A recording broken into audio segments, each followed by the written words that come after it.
मेरे कॉलेज का एक लड़का मुझे बहुत पसंद करता था और वो मुझसे शादी करना चाहता था। लेकिन वो मेरे स्टैंडर्ड का नहीं था, इसलिए मेरे पापा इस शादी के लिए नहीं मान रहे थे। तो मैंने भी पापा की पसंद के लड़के को बिना देखे उसे शादी कर ली। वो लड़का शादी की रात नशे में लड़खड़ाते हुए कमरे में दाखिल हुआ और अपनी प्यास बुझाने लगा। वो सारी रात मेरे शरीर से खेलता रहा और सुबह ये कहकर घर से बाहर निकाल दिया कि मैं यूज किए हुए चीज़ें दोबारा यूज नहीं करता हूँ। दर्द के मारे मुझसे चला भी नहीं जा रहा था, तभी सामने से एक कार आ रही थी। मैंने उसे हाथ देखकर रुकवाया और मैं बेहोश हो गई। हॉस्पिटल के बेड पर जब मेरी आंखें खुली तो मैं हैरान रह गई, क्योंकि वहाँ तो मेरा नाम माही है। मैं एक बिजनेसमैन बाप की इकलौती बेटी हूँ। मेरे पापा करोड़ों में कमाते थे। मेरे घर में किसी भी चीज़ की कोई कमी नहीं थी। मेरी परवरिश बहुत अच्छे से हुई थी। मेरे घर में किचन के लिए अलग नौकरानी, घर की सफाई के लिए अलग नौकरानी, कपड़े धोने के लिए अलग, इस तरह से मेरे यहाँ 10 नौकरानियाँ थी। मेरी पढ़ाई बचपन से ही अपने शहर के सबसे बड़े स्कूल और कॉलेज में हुई थी, जहाँ पर सिर्फ और सिर्फ बड़े बड़े घराने के बच्चे पढ़ते थे। मैं पढ़ने में काफ़ी अच्छी थी। अपने क्लास में हमेशा टॉप किया करती थी। जितनी मैं पढ़ने में तेज़ थी, उतनी ही दिखने में भी खूबसूरत थी और साथ ही साथ बहुत ही ज़्यादा बातूनी थी। मेरे काफ़ी सारे फ्रेंड्स थे। मैं सबके साथ मिलजुल कर रहा करती थी। मेरे मम्मी पापा का व्यवहार भी मेरे साथ काफ़ी अच्छा था। मैं जब स्कूल जाती थी तो पापा की पर्सनल कार से जाती थी, जिसमें कि मेरे साथ 2 बॉडीगार्ड होते थे। इसी तरह से दिन बीतते गए और मैंने 10वीं क्लास पास कर ली। मैं ज़्यादा बोलती थी, लेकिन मेरे पापा को ज़्यादा बोलने वाली लड़कियां बिल्कुल पसंद नहीं थी। खासकर मैं लड़के से बात करूं, ये तो बिल्कुल भी पसंद नहीं थी। अब मैं 11वीं क्लास में आ गई थी तो भी बॉडीगार्ड मेरे साथ स्कूल जाते ही थे। ये देखकर मेरे जितने भी फ्रेंड्स थे वो सब मुझ पर हंसा करते थे कि अब तू बड़ी हो गई है, फिर भी तेरे साथ बॉडीगार्ड आते ही हैं। मैं घर आकर पापा से कहा करती थी कि पापा, मेरे जितने भी फ्रेंड्स हैं वो सब मुझ पर हंसा करते हैं, इसलिए अब आप मेरे साथ बॉडीगार्ड को मत भेजा करो। पापा ने कहा, मैं इस बारे में कुछ नहीं सुनूंगा, इसलिए तुम आगे से इस बारे में कुछ नहीं बोलोगी। मैंने पापा को कोई जवाब नहीं दिया और चुपचाप अपने कमरे में आ गई। मैं जानती थी कि मेरी एक नहीं चलेगी, क्योंकि मेरे पापा बहुत सख्त मिजाज थे। उनके आगे किसी की भी नहीं चलती थी। मेरी मम्मी तो पापा की हाँ में हाँ मिलाती थी। दरअसल मेरे पापा मुझे बहुत प्यार करते थे, लेकिन मर्जी अपनी ही चलाते थे। उन्हीं दिनों कॉलेज में एक लड़का एडमिशन लिया। उसका नाम मानस था। वो गरीब घर से था, लेकिन वो पढ़ने में बहुत तेज था, इसलिए उसे स्कॉलरशिप मिली हुई थी। वो काफ़ी स्मार्ट लड़का था। मैंने जब उसे देखा तो देखती ही रह गई। खैर, मुझे अपने घर के माहौल के बारे में पता था। अपने पापा को मैं अच्छी तरह से जानती थी कि उन्हें मेरा किसी लड़के से बात करना पसंद नहीं है, इसलिए मैं उस लड़के से दूर रहने लगी। लेकिन कुछ दिन तक वो लड़का कॉलेज नहीं आया। मैं हमेशा मन ही मन उस लड़के के बारे में ही सोचती थी। एक दिन मैं कॉलेज से घर जा रही थी। रेड सिग्नल की वजह से मेरी कार रुकी हुई थी। मेरी कार का कांच खुला हुआ था, तभी सामने से वो लड़का रिक्शा में बैठे हुए आ रहा था। मेरी नज़र उस लड़के पर पड़ी। मैंने चाहा कि उससे बात करूं, लेकिन बॉडीगार्ड की वजह से नहीं कर पाई। लेकिन तभी उस लड़के की नज़र मुझ पर पड़ी। वो मेरे पास आया और मुझे हेलो कहा। मैंने उस समय अपने पापा की बात भूलकर उससे पूछा कि इतने दिन से कॉलेज क्यों नहीं आ रहे थे। उसने कहा कि मेरी तबीयत खराब हो गई थी। इतना ही वो बोल पाया था कि सामने सिग्नल की ग्रीन लाइट जलने लगी और मेरी कार चल पड़ी। घर पहुंचकर बॉडीगार्ड ने मेरे पापा को सारी बात बता दी कि मैंने रास्ते में किसी लड़के से बात की है। मैं उस समय अपने कमरे में थी और उसी लड़के के बारे में सोच रही थी। तभी मेरे कमरे के दरवाजे पर दस्तक हुई। सामने देखी तो मेरे पापा खड़े थे। पापा की आंखें गुस्से से एकदम लाल थी, मानो कि जैसे आग निकल रही हो। पापा मेरे पास आए और तेज आवाज में पूछने लगे कि बताओ, रास्ते में तुम जिस लड़के से बात कर रही थी वो कौन है। मैंने कहा, पापा मैं उसका नाम नहीं जानती हूँ, वो मेरे क्लास में नया नया आया है। पापा कहने लगे, झूठ मत बोलो, जरूर तुम दोनों के बीच कुछ है। मैंने कहा, पापा जैसा आप सोच रहे हो वैसा कुछ नहीं है। पापा ने कहा, यह तो बहुत अच्छी बात है कि तुम दोनों के बीच कुछ नहीं है। अगर कुछ है भी तो तुम उस लड़के को भूल जाओ। ये कहते हुए पापा कमरे से बाहर निकल गए। दूसरे दिन मैं कॉलेज गई तो उस दिन वो लड़का कॉलेज आया था, तो मैं ब्रेक टाइम में उससे बात किए बिना रह नहीं पाई। हम दोनों बैठकर बात करने लगे। उसने बताया कि मेरा नाम मानस है, मेरे पापा मजदूरी करते हैं और मेरी माँ हाउस मेकर है। मैं पास के ही झुग्गी में रहता हूँ। मुझे ना जाने क्यों उस लड़के पर बहुत तरस आई थी।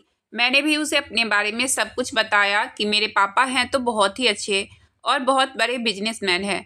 मुझे बहुत प्यार भी करते हैं, लेकिन उन्हें मेरा किसी भी लड़के से बात करना अच्छा नहीं लगता है। इसलिए आज से तुम मुझसे रास्ते में कहीं मिलना भी तो बात मत करना। हम दोनों सिर्फ और सिर्फ क्लास में ही बात करेंगे। अब हम दोनों हर रोज़ ब्रेक टाइम में बैठकर बातें किया करते थे। मुझे ना जाने क्यों उससे बात करना बहुत अच्छा लगता था। धीरे धीरे हम अच्छे दोस्त बन गए थे और ये दोस्ती कब प्यार में बदल गया हमें पता ही नहीं चला। एक दिन उस लड़के ने हमें प्रपोज किया और मैंने उसका प्रपोजल एक्सेप्ट कर लिया। अब मेरा मन बिल्कुल भी पढ़ाई में नहीं लगता था। मैं हमेशा खोई खोई सी रहती थी, जिस वजह से मैं एग्जाम में फेल कर गई। मेरे पापा ने कहा, नर्सरी से लेकर 10वीं क्लास तक तुम हर क्लास में टॉप करती थी, तो इस बार तुझे क्या हुआ है? ज़रूर कोई बात है जो तुम मुझसे छुपा रही हो। मैंने कहा, नहीं पापा, ऐसी कोई बात नहीं है। लेकिन पापा ने बहुत तेज आवाज़ में कहा कि सच सच बताओ क्या बात है। मैंने कहा, पापा मैं अपने क्लास के एक लड़के को पसंद करने लगी हूँ। अगर वो मुझे नहीं मिला तो मैं मर जाऊंगी। पापा ने कहा, तू मर जा या जिंदा रह, तुझे शादी तो मेरी मर्जी से ही करनी पड़ेगी। और हाँ, तेरा कल से कॉलेज जाना बंद। बहुत कर ली तूने पढ़ाई। मैं अब घर में ही रहने लगी थी। मानस को देखने और उससे बातें करने की बहुत इच्छा होती थी, लेकिन मैं क्या कर सकती थी। एक दिन मैं अपने रूम की बालकनी में टहल रही थी। ऐसे तो मेरे घर के मेन गेट पर हमेशा वॉचमैन रहता था, लेकिन उस दिन वॉचमैन कुर्सी पर बैठे बैठे ऊँघ रहा था। तभी मानस वहाँ आया और एक लिफाफे में छोटा सा स्टोन बांधकर मेरी तरफ ऊपर फेंका। मानस को देखते ही मेरे दिल को चैन सुकून मिला था। मैंने जब उस लिफाफे को खोला तो उसके अंदर मेरे नाम का एक लेटर था। प्रिय मायू। मानस मुझे प्यार से मायू कहकर बुलाता था। आगे लिखा था कि कैसी हो और कॉलेज क्यों नहीं आती हो? तुम्हारी एक झलक पाने के लिए मैं बेचैन हो गया हूँ। अब मुझे तुम्हारी आदत सी हो गई है। तुम्हारी याद में ना जीता हूँ ना मरता हूँ। मेरा तो मन करता है कि तुम्हारे घर के अंदर आ जाऊँ, लेकिन तुम्हारे पापा से बहुत डर लगता है। अपना ख्याल रखना और हो सके तो इस लेटर का जवाब देना। तुम्हारा मानस। दूसरे दिन फिर दोपहर को मानस नीचे खड़ा था। मैंने उसकी तरफ एक लेटर फेंका। मैंने उसमें कॉलेज नहीं जाने का कारण उसे बता दिया और कहा कि आज के बाद तुम मेरे घर के आसपास भी मत आना। अगले दिन मैं फिर दोपहर के टाइम गैलरी में खड़ी हो गई, लेकिन मानस बहुत दूर से खड़ा होकर मेरी तरफ देख रहा था। मैंने भी उसको बस चुपचाप देखा। 2-3 दिन ऐसे ही बीत गए। एक दिन वॉचमैन ने मानस को मेरे बालकनी की तरफ देखते हुए देख लिया और चुपके से मेरे इधर देखा तो मुझे मानस के इधर देखते हुए देखा। तो उसने मेरे पापा को जाकर बता दिया। पापा चुपके से घर से निकलकर मानस के पास गए और उसे घर लेकर आए। सबसे पहले तो उन्होंने मानस के गाल पर एक जोरदार थप्पड़ जड़ दिया। फिर उसे कहने लगे कि वो तुम ही हो जिसके कारण मेरी बेटी पहली बार अपने क्लास में फेल कर गई। मानस कहने लगा, अंकल मैं माही से बहुत प्यार करता हूँ, हमें इससे दूर मत करो। मेरे पापा मानस से कहने लगे, तुम्हारे पापा क्या करते हैं? उसने कहा, मजदूरी। फिर पापा ने उसे कहा कि आज के बाद तू मेरे घर की तरफ दिखना भी नहीं चाहिए, नहीं तो लोग जैसे कचरे को फेंकते हैं वैसे तुम और तुम्हारे परिवार को उठाकर फिकवा दूंगा। चलो जाओ, निकलो, दफा हो जाओ यहाँ से। मैं उस दिन इतना रोई थी कि मेरी आंख बिल्कुल सूख सी गई थी। मैं एक जिंदा लाश बनकर रह गई थी। उस दिन के बाद से मानस मुझे कभी भी नहीं दिखा। ये सब होने के 2 दिन बाद पापा ने मुझसे कहा, अपना हुलिया ठीक करके एक अच्छी सी ड्रेस पहन लो, आज तुम्हें लड़के वाले देखने आएंगे। मैंने पापा को बिना कोई जवाब दिए सिर्फ बालों में कंघी करके एक सूट सलवार पहन ली। लड़के के माँ बाप आए थे। लड़के के माँ बाप मेरे पापा के बिजनेस पार्टनर थे। लड़के के माँ बाप ने मुझे पसंद कर लिया और मेरी शादी की तारीख भी पक्की हो गई। मैंने लड़के को नहीं देखा था और ना ही उसे देखने की इच्छा थी। कुछ दिन बाद मेरी शादी थी। मैंने बेमन से शादी कर ली और मेरी विदाई भी हो गई। मेरा शरीर तो यहाँ था और आत्मा मानस के पास थी। मैं अपनी ससुराल के कमरे में बेड पर बैठी थी। तभी मेरा पति नशे में लड़खड़ाते हुए कमरे में दाखिल हुआ और मेरे से बिना कुछ पूछे बिना कुछ कहे अपनी प्यास बुझाने लगा। वो सारी रात मेरे शरीर से खेलता रहा। मैं दर्द से कराहती रही, लेकिन उसे कोई फर्क नहीं पड़ा। जब सुबह हुई तो उसने मुझे घर से धक्के देकर बाहर निकाल दिया और कहा कि तुझ जैसी खूबसूरत लड़की बनी ही इसलिए होती है कि उसके साथ एक रात बिताओ और छोड़ दो। मैं उतारी हुई शर्ट और यूज की हुई लड़कियां दोबारा यूज नहीं करता। अब निकल जाओ यहाँ से, मैं तुझे तलाक देता हूँ। मैं रोना तो बहुत चाह रही थी, लेकिन मेरी आँख थी कि सूख गई थी। मेरे से चला भी नहीं जा रहा था कि सामने से एक कार आई। मैंने उसको हाथ देकर रुकवाई। फिर क्या हुआ मुझे नहीं पता, क्योंकि मैं बेहोश हो गई थी। जब होश आया तो मैं एम्स के इमरजेंसी वार्ड में थी और सामने मानस और मेरे मम्मी पापा बैठे हुए थे।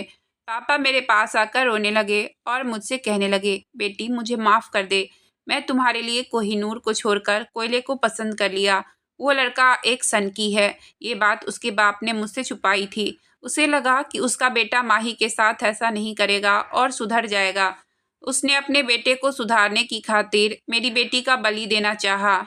मैंने पापा का हाथ पकड़ लिया और कहा कि नहीं पापा, गलतियां हम इंसान से ही होती है। 2 दिन बाद मैं हॉस्पिटल से डिस्चार्ज होकर घर आ गई। इस बार पापा ने खुद मानस से कहा कि मानस, आप मेरी बेटी से शादी कर लो। मैं आपका यह एहसान ज़िंदगी भर नहीं भूलूंगा। मानस ने कहा, पापा मैं माही से सच्चा प्यार करता हूँ और इससे शादी करने के लिए तैयार हूँ। कुछ दिन बाद मेरे और मानस की शादी हो गई। मेरी पढ़ाई तो अधूरी रह गई थी, लेकिन मानस ने अपनी पढ़ाई पूरी करके आज वो सरकारी नौकरी करता है और शादी के बाद मेरी पढ़ाई भी पूरी करवाया। मैं मानस के साथ बहुत खुश हूँ। मेरा प्यार मुझे मिल गया। अगर आपको कहानी अच्छी लगी हो तो प्लीज़ वीडियो को लाइक और चैनल को सब्सक्राइब करें। आपका बहुत बहुत धन्यवाद।